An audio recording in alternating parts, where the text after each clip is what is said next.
십계명. 출애굽기 20장 1절에서 26절 말씀입니다.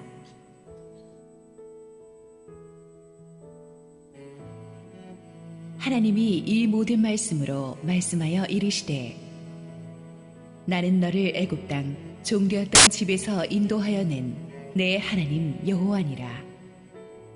너는 나 외에는 다른 신들을 내게 두지 말라. 너를 위하여 새긴 우상을 만들지 말고, 또 위로 하늘에 있는 것이나 아래로 땅에 있는 것이나 땅 아래 물속에 있는 것에 어떤 형상도 만들지 말며, 그것들에게 절하지 말며 그것들을 섬기지 말라. 나 내 하나님 여호와는 질투하는 하나님인즉 나를 미워하는 자의 죄를 갚되 아버지로부터 아들에게로 3, 4대까지 이르게 하거니와, 나를 사랑하고 내 계명을 지키는 자에게는 1000대까지 은혜를 베푸느니라. 너는 내 하나님 여호와의 이름을 망령되게 부르지 말라. 여호와는 그의 이름을 망령되게 부르는 자를 죄 없다 하지 아니하리라. 안식일을 기억하여 거룩하게 지키라. 엿새 동안은 힘써 내 모든 일을 행할 것이나, 일곱째 날은 내 하나님 여호와의 안식일인즉 너나 내 아들이나 내 딸이나 내 남종이나 내 여종이나 내 가축이나 내 문 안에 머무는 객이라도 아무 일도 하지 말라. 이는 엿새 동안에 나 여호와가 하늘과 땅과 바다와 그 가운데 모든 것을 만들고 일곱째 날에 쉬었습니다. 그러므로 나 여호와가 안식일을 복되게 하여 그날을 거룩하게 하였느니라. 내 부모를 공경하라. 그리하면 내 하나님 여호와가 내게 준 땅에서 내 생명이 길리라. 살인하지 말라. 간음하지 말라. 도둑질하지 말라. 내 이웃에 대하여 거짓 증거하지 말라. 내 이웃의 집을 탐내지 말라. 내 이웃의 아내나 그의 남종이나 그의 여종이나 그의 소나 그의 나귀나 무릇 내 이웃의 소유를 탐내지 말라. 뭇 백성이 우레와 번개와 나팔소리와 산의 연기를 본지라. 그들이 볼 때에 떨며 멀리 서서 모세에게 이르되, 당신이 우리에게 말씀하소서. 우리가 들으리이다. 하나님이 우리에게 말씀하시지 말게 하소서. 우리가 죽을까 하나이다. 모세가 백성에게 이르되, 두려워하지 말라. 하나님이 임하심은 너희를 시험하고 너희로 경외하여 범죄하지 않게 하려 하심이니라. 백성은 멀리 서 있고 모세는 하나님이 계신 흑암으로 가까이 가니라. 여호와께서 모세에게 이르시되, 너는 이스라엘 자손에게 이같이 이르라. 내가 하늘로부터 너희에게 말하는 것을 너희 스스로 보았으니, 너희는 나를 비겨서 은으로나 금으로나 너희를 위하여 신상을 만들지 말고, 내게 토단을 쌓고 그 위에 내 양과 소로 내 번제와 화목제를 드리라. 내가 내 이름을 기념하게 하는 모든 곳에서 내게 임하여 복을 주리라. 내가 내게 돌로 제단을 쌓거든 다듬은 돌로 쌓지 말라. 내가 정으로 그것을 쪼면 부정하게 함이니라. 너는 층계로 내 제단에 오르지 말라. 내 하체가 그 위에서 드러날까 함이니라. 할렐루야. 우리 하나님께 감사와 영광의 박수를 올려드리겠습니다. 함께 기도하시고 하나님 말씀 보겠습니다. 사랑하는 하나님, 은혜를 감사합니다. 오늘도 축복된 주일, 은혜를 갈망해서 나온 우리 성도들에게 하나님의 은총을 주시고 부족한 종을 은혜의 휘장 뒤에 감추시옵고 오직 하나님의 뜻만 드러나게 하옵소서. 예수님 이름으로 기도했습니다. 아멘. 지난주에 우리는 하나님께서 이 시내산 앞으로 이스라엘 백성들을 인도해 오신 것을 보았습니다. 거기서 하나님께서 이 백성들이 하나님을 만날 준비를 시키시죠. 그리고 백성들과 함께 이 언약을 체결하십니다. 하나님께서 이스라엘을 모든 민족 중에 하나님의 특별한 소유라고 하셨어요. 제사장 나라라고 하셨어요. 거룩한 백성이라고 하셨습니다. 하나님께서 이렇게 귀하게 이스라엘 백성을 선포해 주시니까 이스라엘 사람들의 자존감이 확 올라갔죠. 석 달 전까지만 해도 천대받는 애굽의 노예들이었는데 갑자기 뭐 하나님의 특별한 제사장 나라 거룩한 백성이라 그러니까 뭐 정신없이 감격스럽고 좋았을 것입니다. 하나님께서 너희들을 이제 열방에게 축복을 나눠줄 제사장 나라로 쓰시겠다고 하시면서 이 십계명을 주신 이유는 열방에 축복을 나눠주는 민족이 되기 위해서는 먼저 자기 자신이 바로 서야 되거든요. 자기 자신이 모범적인 민족, 거룩한 백성이 돼야 됐어요. 그러기 위해서는 법이 있어야 했습니다. 하나님의 법을 받음으로써 그들은 비로소 하나님의 백성의 모습을 갖추게 되는 것입니다. 그래서 십계명을 주신 것입니다. 이 십계명을 한자로 쓰면 이 명자가 명령할 때 쓰는 목숨 명자입니다. 그래서 이 영어 번역으로도 보면 Ten Commandments, 10가지 명령이라고 합니다. 그런데 정작 십계명을 소개하는 출애굽기 오늘 20장을 보면 하나님이 명령하셨다는 히브리어 단어가 한 번도 나오지 않습니다. 오히려 그 대신 말씀이라는 단어가 10번 나옵니다. 그래서 이 십계명을 연구하는 많은 영미권 학자들은 십계명을 데칼로그 10가지 말씀이라고 부릅니다. 이 단어를 사용하는 이유는 이 십계명이라는 단어가 주는 아주 차가운 느낌을 좀 우리에게 바꿔주기 위함입니다. 십계명이 인간을 압박하는 하나님의 일방적인 명령이 아니고 하나님과 우리 사이의 인격적인 대화라는 것입니다. 재미있는 것은 창세기 1장의 천지 창조를 다룰 때도 하나님의 말씀이라는 단어가 10번 나온다는 사실이에요.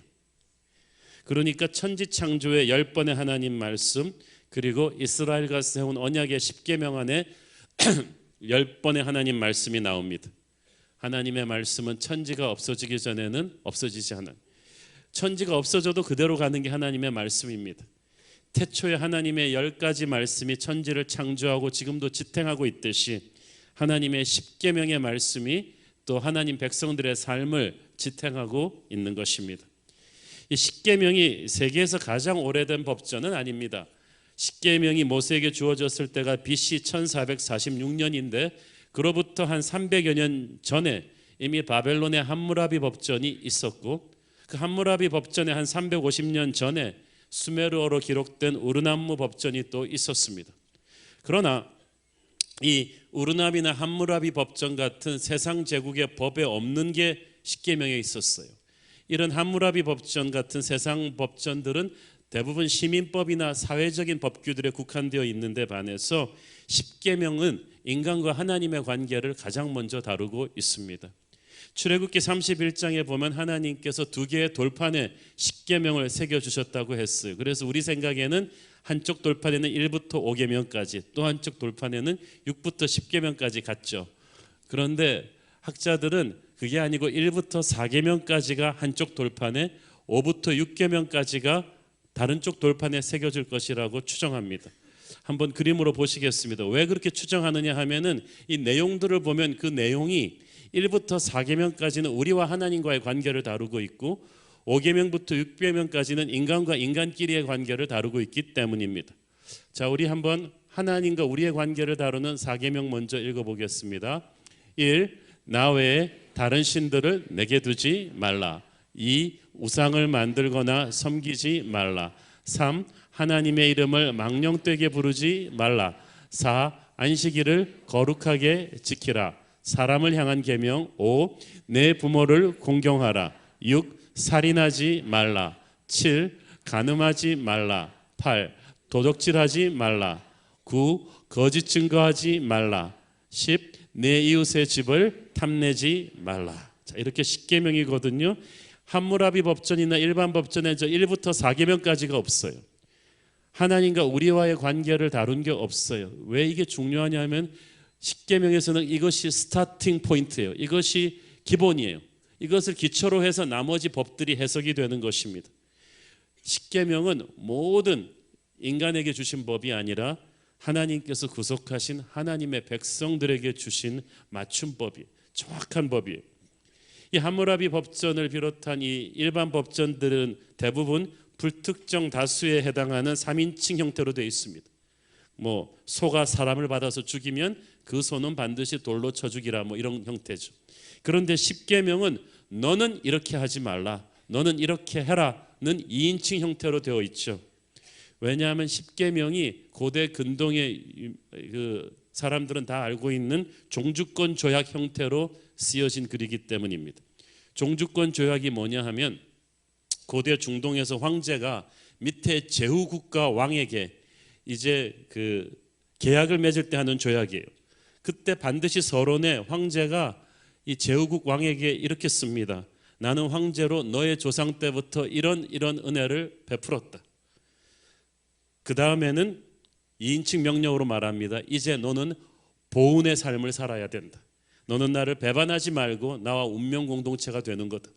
내가 전쟁에 들어가면 너도 같이 참전해야 되는 것이다 라고 이 내가 준 은혜를 기초로 해서 네가 어떤 삶을 살아야 되는지를 명시합니다. 그 십계명이 다수에게 선포하는 법이 아니고 이렇게 황제와 신하 사이의 인격적인 관계를 바탕으로 해서 너는 내 뜻에 맞춰서 살아야 된다. 이것이 바로 종주권 조약이에요.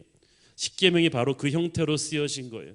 그래서 창세기 1장부터 출애굽기 19장까지는 모두 이 십계명을 말씀하기 위한 역사적인 서론입니다. 하나님께서 이스라엘에게 내가 너를 어떻게 창조하고 어떻게 복을 주고 어떻게 이끌어 왔는지를 다 설명해 주시는 거예요.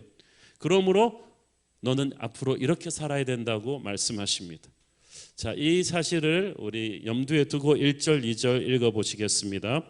하나님이 이 모든 말씀으로 말씀하여 이르시되 나는 너를 애굽 땅 종되었던 집에서 인도하여 낸 내 하나님 여호와니라. 하나님께서 내가 누구다라고 자신을 먼저 계시하시고 시작하십니다. 종주권 조약이에요.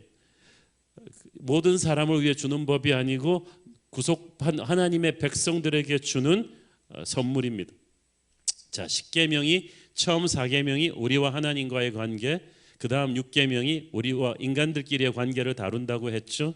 바로 그것이 10계명을 해석하는 열쇠입니다. 예수님께서 말씀하셨습니다. 마태복음 22장 37절 40절 예수께서 이르시되 내 마음을 다하고 목숨을 다하고 뜻을 다하여 주 너의 하나님을 사랑하라 하셨으니 이것이 크고 첫째 되는 계명이요 둘째도 그와 같으니 내 이웃을 내 자신같이 사랑하라 하셨으니 이 두 계명이 온 율법과 선지자의 강령이니라. 자, 주 너의 하나님을 사랑하라. 그리고 내 이웃을 내 자신같이 사랑하라. 그러니까 십계명을 그 십계명에 딸린 모든 율법을 딱 두 마디로 요약하면 하나님을 사랑하고 이웃을 사랑하라. 더 정확하게 표현하면 하나님을 사랑하는 그 힘으로 이웃을 사랑하라. 우리가 십계명을 계명 하나하나당 일일이 그 의미와 적용을 다 다루면서 설교하면 이거 수십 시간 설교해야 됩니다. 그래서 오늘은 이 특별히 하나님 사랑, 이웃 사랑이라는 이 열쇠를 가지고 십계명을 한번 조명해 보기로 하겠습니다. 먼저 너는 나 외에는 다른 신을 섬기지 말라는 1계명과 우상 숭배하지 말라는 2계명을 하나로 묶어서 봐야 됩니다. 같은 패키지거든요. 처음 나온 계명이니까 10계명 중에서 톱2니까 가장 하나님이 중요하게 생각하는 계명이죠. 그런데 23절에 보면 하나님께서 다시 한번 말씀하십니다. 우상 숭배하지 말라. 그러니까 굉장히 하나님한테 중요한 거예요. 왜 하나님이 우상 숭배 금지를 그토록 중시하시는가? 그것은 하나님의 사랑 때문입니다. 5절에 보니까 하나님께서 이 우상 숭배의 죄를 나를 미워하는 자의 죄라고 했어요. 하나님을 미워하는 자가 짓는 죄가 우상 숭배라는 뜻입니다. 여러분, 이 여자에게 신랑이 있는데 딴 남자한테 마음을 줘서 두 집 살림을 하고 있다. 어느 신랑이 그걸 참습니까?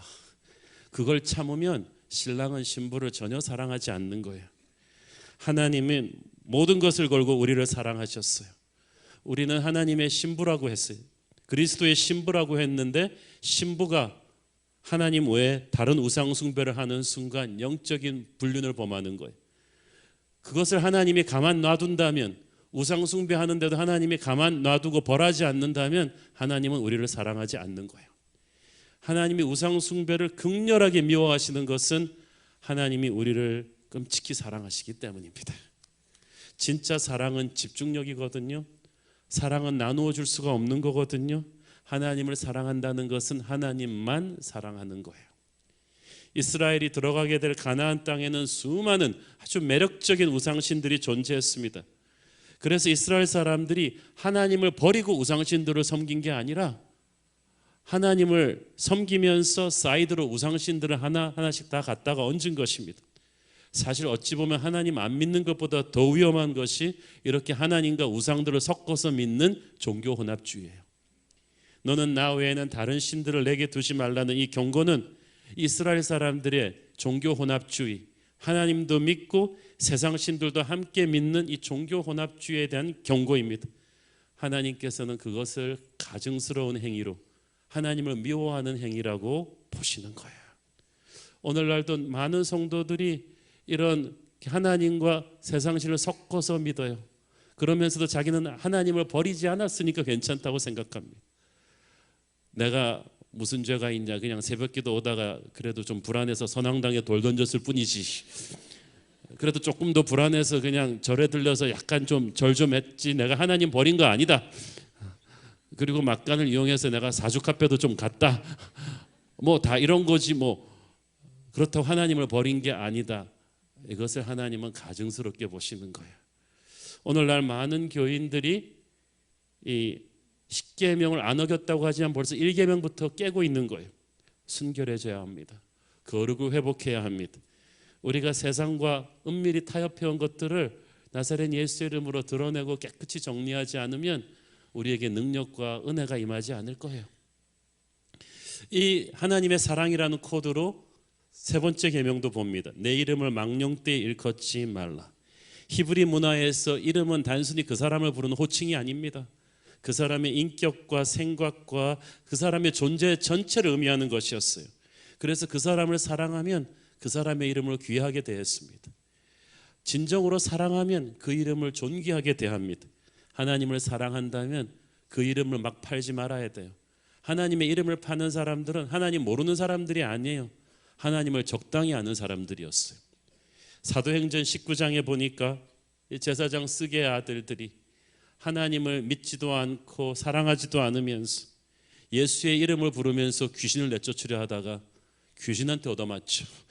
그냥 거의 안 죽을 정도까지 얻어맞습니다. 하나님의 이름을 망령되이 일컫은 죄로 벌을 받은 거예요.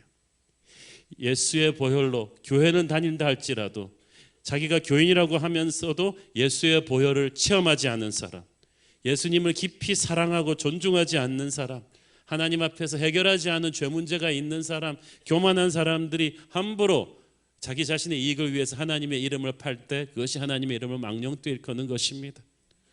요즘 보면은 하나님의 음성을 들었다, 하나님께서 이렇게 말씀하셨다 하면서 함부로 하나님의 이름을 팔아서 남을 향해 하나님의 뜻을 선포해 주는 사람들이 많은데 굉장히 조심해야 될 일입니다.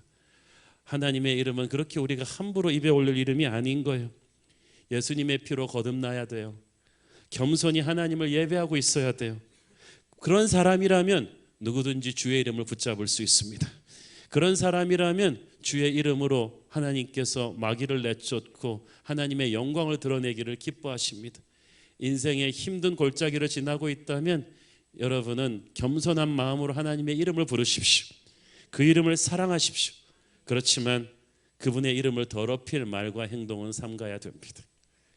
네 번째 계명인 안식일 성수 문제도 이 하나님의 사랑이라는 틀에서 보면 아주 쉬워요.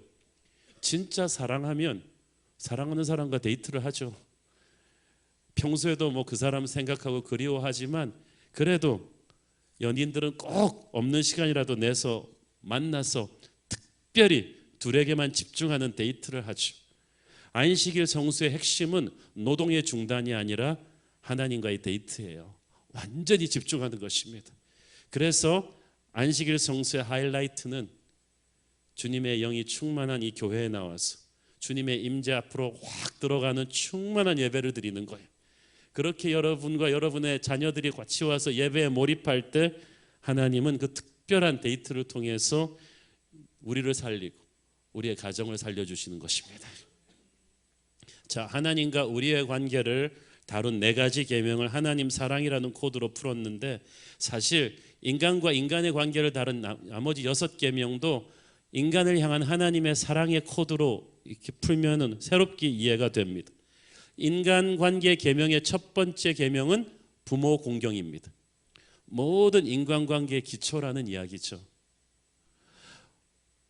효 사상은 공자 맹자가 삼강오륜에서 시작한 게 아닙니다. 바로 하나님께서 명령하신 거예요. 하나님은 살아있는 부모에게 공경을, 효를 다할 것을 명령하셨습니다. 처음에 기독교가 한국에 들어왔을 때 불효막심한 종교라고, 조상들에게 제사 드리지 않는다고, 살아계실 때는 못하다가 돌아가신 조상신들한테 제사 드리는 것을 그렇게 강조해요. 하나님은 살아있는 부모에게 공경하는 것을 가르치셨습니다. 왜냐하면은 하나님께서 이걸 통해 영적인 메시지를 주시거든요. 하나님은 이 땅의 아버지를 통해서 하늘 아버지를 상징하게 하셨어요. 우리가 이 땅의 자녀들을 키우면서 하늘 아버지의 마음을 깨닫게 하셨어요. 하나님은 그래서 부모를 공경함으로써 하나님을 사랑하는 마음도 같이 픽업하기를 원하셨던 거예요. 같이 배우기를 원하셨던 것인데, 부모에게 불효하면 이게 깨져버려요. 그래서 부모에게 불효하는 사람이 하나님의 사랑을 제대로 깨닫지 못합니다. 간음하지 말라는 것도 이 코드에서 봐야 돼요. 이 남편과 이 아내의 관계는 보통 관계가 아니고 그리스도께서 신부된 교회와의 그 관계를 우리에게 깨달으라고 보여주신 거예요. 성적인 욕구를 하나님이 주셨거든요.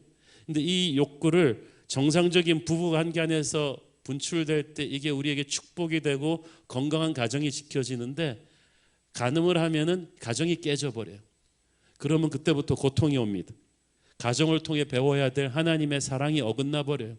그래서 영적으로 더러워지고 시험이 들면은 이 성적으로도 음란해져요. 모든 이단 사이비 종교들이 성적으로 굉장히 문란합니다. 그들이 영으로 더럽기 때문이에요. 자, 살인하지 말라는 계명도 보세요. 생명을 주신 하나님께서 그 생명을 거둬가실 권한도 있으시거든요. 하나님은 하나님이 창조하신 모든 것을 사랑하십니다. 특히 인간을 사랑하세요. 사람이 살아있는 건 하나님이 살려두시기 때문이거든요. 살려두시는 것은 뜻이 있어서예요. 이 사람을 통해서 하실 일이 있으신 거예요.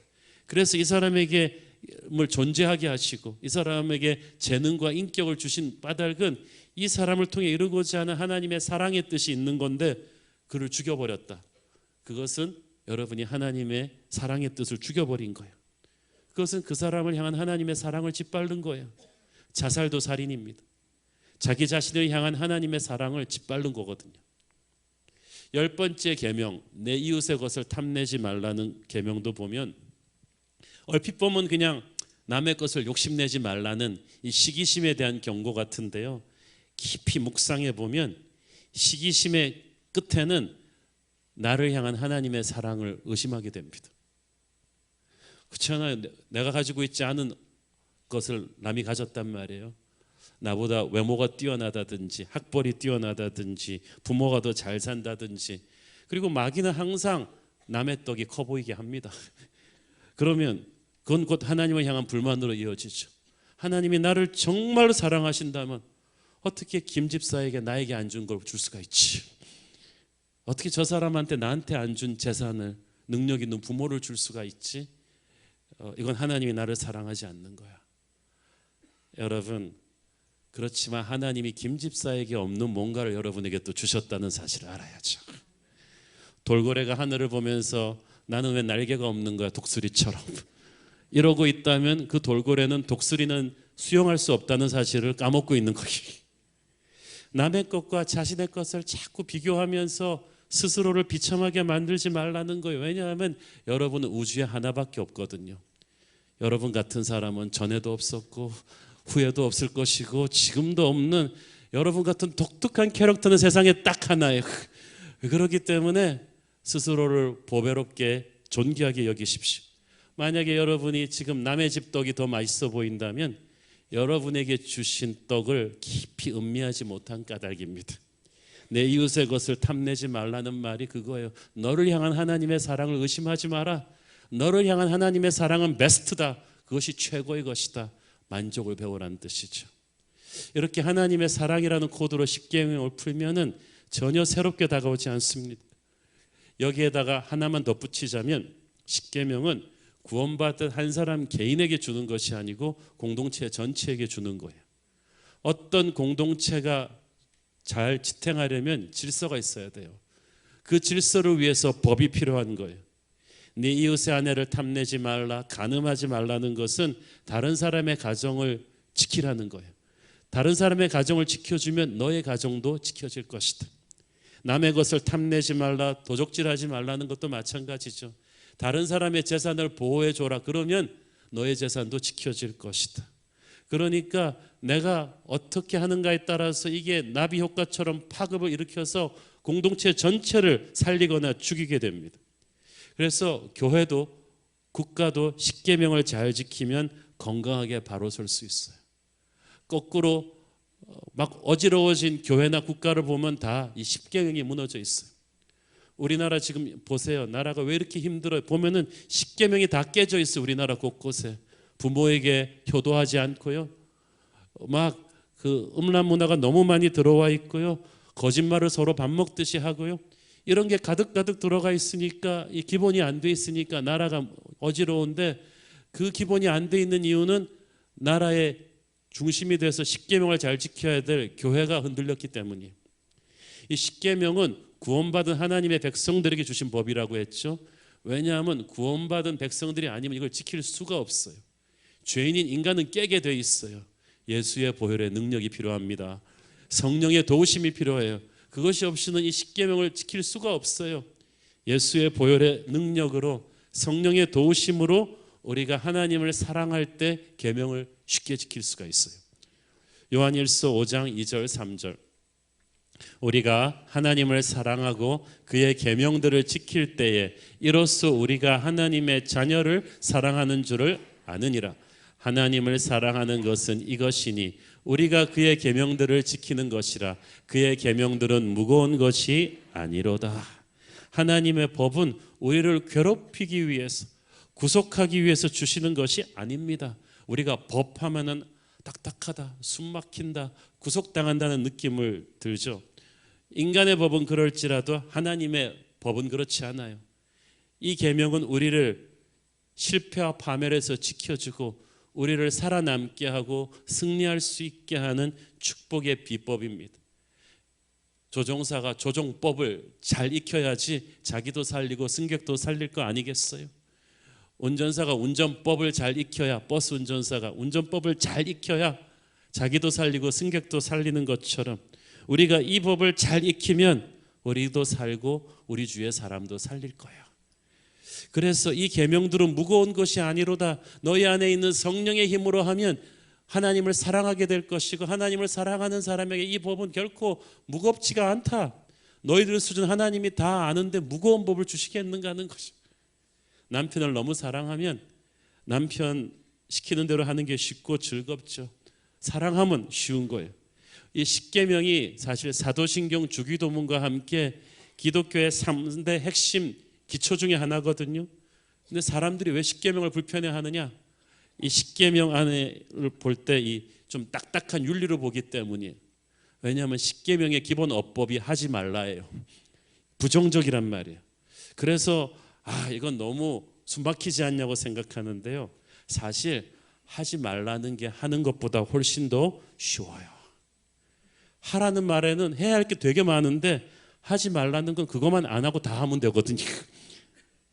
사실 십계명 지키는 거 어렵지 않아요. 보세요. 사람 죽이는 게 어려워요? 안 죽이는 게 어려워요? 죽이는 게 어렵죠? 안 죽이면 되죠.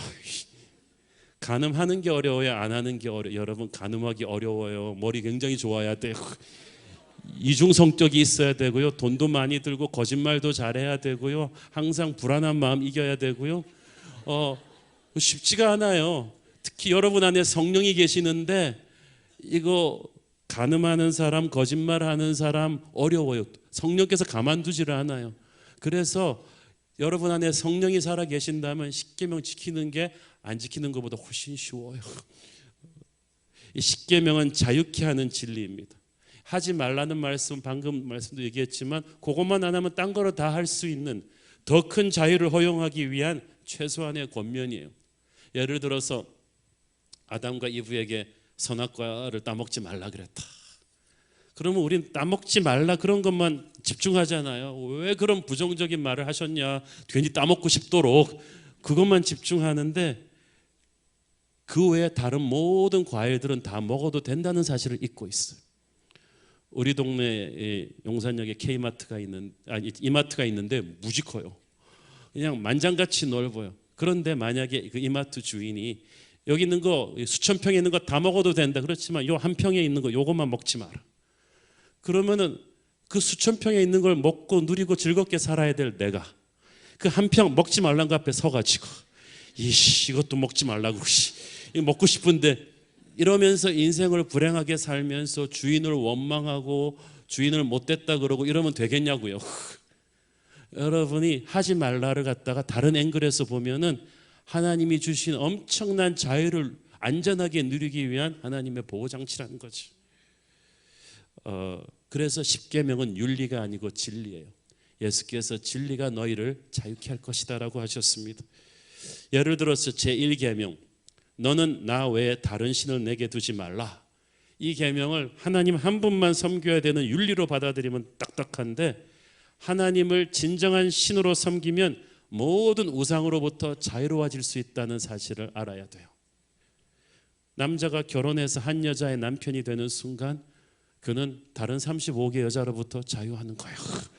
이 싱글들이 좋지 않아요. 모든 지나가는 여자한테 다 유혹받고 전임이 내님인가 그러면서 막 힘들어요. 그런데 딱 한 여자한테 묶이는 순간 구속당하면서 자유가 오는 거예요. 여기에 아멘으로 화답하지 않는 남자분들은 굉장히 위험하죠. 그러므로 이 계명은 윤리가 아니라 우리를 자유케 하는 진리예요. 그런 의미에서 또한 십계명은 최소한의 영적 기본기입니다. 모든 거는 기본을 배워야 돼요. 수영 선수에게 물에 뜨는 것은 기본이에요. 그걸 배우고 나서 배영, 버터플라이, 자유형 다 다이빙 막 하는 거예요. 유도 선수에게 있어서 낙법은 기본이에요. 그 다음에 그걸 배우고 나서 다른 모든 건 자유롭게 자기가 스타일 개발해서 해도 되는 것처럼 십계명은 영적인 성장의 세계에서 기본이에요. 이거를 구약 율법 시대의 산물이라 그래서 무시해버리면 안 되는 거예요. 이거는 신앙 입문 기초예요. 그렇지만 여기에만 머물러 있으면 율법주의자가 되죠. 이것을 스타트로 해서 우리는 더 깊은 영적인 세계로 갈 수 있어요. 은혜의 세계로 갈 수 있어요. 십계명을 딛고 일어나가지고 시작을 해서 우리가 어디까지 가면은 끝이냐 하면은 이 계명의 완성은 바로 예수 그리스도이십니다. 예수님께서 나는 율법을 폐하러 온 것이 아니라 완성하러 왔다고 했어요. 이게 그런 거예요. 처음에는 축구 교과서를 보고 축구를 배우기 시작했지만 어느 시점부터는 리오넬 메시를 봐라. 축구 교과서가 성육신 된 인물이에요. 이 십계명과 모든 율법이 성육신 되신 예수 그리스도에게로 가서 이게 완성이 되는 것입니다. 그래서 예수님을 만나고 예수님과 교제하면서 그분과 동행하면서 우리는 계명을 완전히 이루는 거예요. 사랑하는 자가 예수님을 사랑하는 자가 이 계명을 완전히 이루는 거예요. 그런 의미에서 이 십계명에 하지 말라는 은혜의 경계선이에요. 경계선 그러면 좀 딱딱한 느낌이 들지만 오히려 우리를 살려줘요. 나야가라 폭포로 흘러드는 많은 강들이 있는데 아주 아름다워요. 거기서 뱃놀이를 사람들이 많이 하는데 어느 선에 딱 가면은 더 이상 가지 말라 그래요. 이 이상 더 가면 이 폭포로 흘러가는 이 급류의 물살을 이기지 못하는 거예요. 딱 거기까지. 그래서 그 경계선의 표시를 감사해야 돼요. 하나님이 우리에게 자유를 주셨지만 거룩의 경계선을 딱 그어놨어요. 자유를 안전하게 누리기 위한 하나님의 배려입니다. 속박이 아니에요. 십계명은 그래서 영혼의 거울과도 같아요. 거울은 정직해야 돼요. 정직하게 우리의 모습을 보여줘야 돼요. 만약에 거울이 정직하지 않다, 주인 기분 좋게 해주려고 뽀샵 처리해서 보여줬다, 그냥 주름살 쫙 지우고 점도 다 빼고 얼굴에 그냥 모델처럼 딱 보여줬다, 주인 기분은 좋겠지만 그 거울은 나쁜 거울이에요. 그러고 밖에 나가면 완전 망신당하는 거예요. 거울의 역할은 뭐냐 하면은 지금 아프더라도 정직하게 얘기해 줘야 돼요. 그러면 거울 보고 헝클어진 머리 다시 빗고 얼굴에 묻은 검정 자국 씻어내고 기미도 빼고 막 이걸 할 거 아니에요. 십계명은 우리의 죄가 무엇인지 보여주는 거울이에요. 그래서 우리로 하여금 회개하고 고치게 합니다. 심판받기 전에 회개하고 돌아서라는 하나님의 배려예요. 사고 나기 전에 고치라는 하나님의 축복입니다. 그래서 이것을 감사하게 생각해야 되는 거예요. 십계명은 우리를 축복하기 위해 주어진 법임을 믿어야 합니다. 모든 법에는 어긴 사람에 대한 처벌 조항이 있어요. 바벨론의 그 하무라비 법전에도 보면 이것을 어겼을 때 사형에 처하라는 아주 무서운 이 처벌 조항이 한 50여 개가 됩니다. 십계명에도 있어요. 가령 이계명 우상 숭배를 하지 말라고 했는데 했다. 5절에 보니까 그 죄를 갚되 아버지로부터 아들에게로 3, 4대에 이르게 한다는 거예요. 어떤 분은 이걸 가지고 하나님이 정말 무서우시다고 하는데 그에 비해서 6절에 보면은 나를 사랑하고 내 계명을 지키는 자에게는 1000대까지 은혜를 베풀겠다. 벌은 3, 4대인데 은혜는 1000대란 말이에요. 축복이 은혜가 저주를 압도적으로 능가하고 있다는 거예요. 십계명은 그런 거예요. 이 3, 4대에 이르게 한다는 것도 그 죄인의 가문에서 태어나면 연좌제로 다 그렇게 한다는 것이 아니고 죄의 파급 효과가 그만큼 크다는 우리한테 주는 경고입니다. 십계명의 진정한 의도는 이 경고를 받고 축복의 길로 들어가라는 거예요. 하나님은 우리가 이 계명을 잘 순종해서 하나님이 주신 축복을, 자유를 풍성하게 안전하게 누리기를 원하세요. 신명기 4장 6장이 십계명을 해설해 놓은 장이라고 할 수 있는데 거기에 하나님의 이런 마음이 담겨 있습니다. 신명기 4장 40절 오늘 내가 네게 명령하는 여호와의 규례와 명령을 지키라. 너와 내 후손이 복을 받아 내 하나님 여호와께서 내게 주시는 땅에서 한없이 오래 살리라. 할렐루야. 이거 표구로 만들어서 여러분 집에다 좀 붙여놓을 만한 거예요. 너와 네 자손이 복을 받아서 한없이 오래 살리라. 이것이 우리를 향한 하나님의 뜻입니다. 소원입니다. 우리가 복받고 은혜롭게 사는 것보다 하나님이 우리와 우리 자손이 하나님의 땅에서 은혜를 누리면서 행복하게 사는 것을 하나님 보고 싶어 하세요. 이를 위해서 이 계명을 지키라는 거예요. 이 계명은 우리를 살리고 축복을 누리게 하는 하나님의 비법과도 같은 거예요. 그래서 하나님께서 십계명 주시면서 회초리 하나 딱 뒤에다 감추고 너희들 이 계명 지키나 안 지키나 내가 두고 볼 거야 라고 하신 게 아니에요.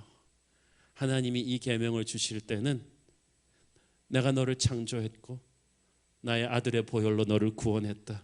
이제 너희를 열방을 향한 축복의 통로로 쓸 텐데 너희가 가는 길에 너무나 위험한 지뢰밭이구나. 세상에 악한 환경들이 깔려 있고 악한 인간들이 있고 사탄 마귀들이 들끓거리는데 그 속에서 네가 그 지뢰를 밟지 않고 살아남고 승리하는 길은 바로 이 법을 순종하는 것이다. 아무리 시대가 변하고 사람이 변해도 네가 이 법대로만 가면 너는 반드시 풍성한 삶을 누릴 것이고 그 은혜로운 축복을 너희 후손에게도 물려주게 될 거야. 나는 네가 정말 그렇게 되기를 바래.